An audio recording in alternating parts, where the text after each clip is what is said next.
اعوذ باللہ من الشیطان الرجیم بسم اللہ الرحمن الرحیم وَعْمُرْ أَهْلَكَ بِالصَّلَاةِ خداوند عالم قرآن مجید میں ارشاد فرما رہا ہے کہ اپنے اہل و عیال کو نماز کا حکم دو۔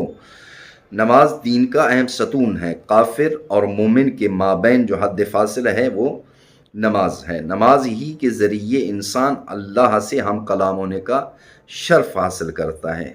نبی اکرم صلی اللہ علیہ وآلہ وسلم نے ارشاد فرمایا، جو بندہ نماز نہیں پڑھتا تارک الصلاۃ ہے، اور جو شراب پیتا ہے وہ بروز قیامت حوض کوثر تک مجھ تک نہیں پہنچے گا، اور میری شفاعت سے وہ بندہ محروم رہے گا۔ تو اس لیے نماز خشوع و خضوع کے ساتھ پڑھنی چاہیے۔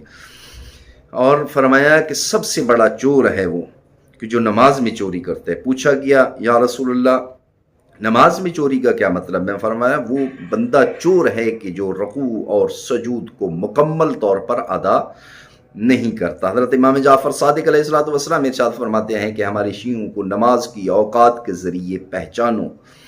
اور دوسری حدیث نبی اکرم صلی اللہ علیہ وآلہ وسلم نے ارشاد فرمایا، جو بندہ مرد اور عورتوں میں سے نماز کو معمولی سمجھتا ہے، حقیر سمجھتا ہے، فرمایا وہ چند ایک مصیبتوں میں مبتلا ہوگا۔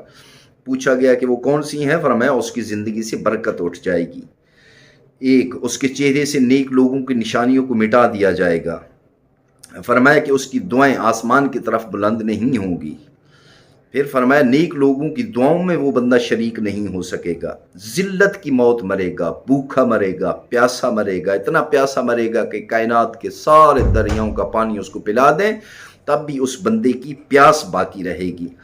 فرمایا بروز قیامت سخت ترین حساب لیا جائے گا اس کو، اور قبر تاریک ہوگی۔ بروز قیامت اس بندے کو منہ کے بل گھسیٹتے ہوئے لائیں گے، اور اس کے رشتہ دار، اس کے سارے رشتہ دار اس کو دیکھ رہے ہوں گے۔